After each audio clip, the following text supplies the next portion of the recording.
karong kajob nga kotiang nga pertay batpi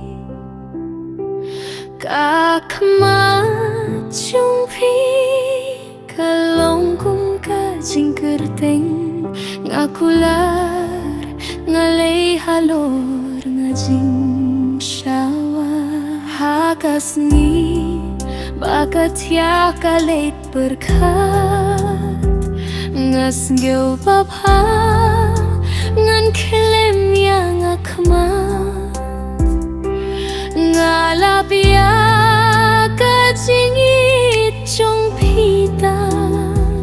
kadon kum kadon bangin penlong ya kajing singyo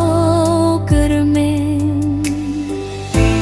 api day kalier kabashong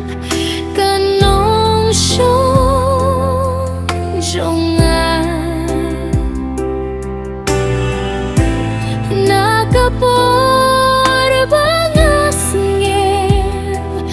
ngakular badin yapi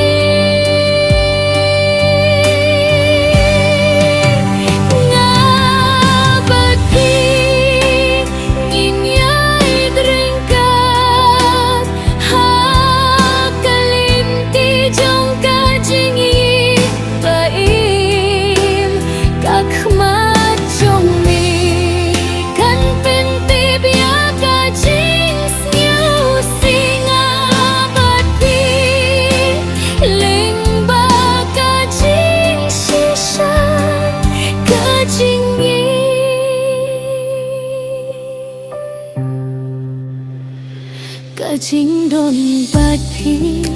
kalong kum kapan song ngalap ia kasinta kajing im kajing rukong kakian pi ong katamay shisha kanong peni ay chong kajinggit kalong tang badpi kapatay kapenbiang ha kakmachong pi ngas ngel pa kajingim kalong rit kajing mo chong nga kaya'y halor pi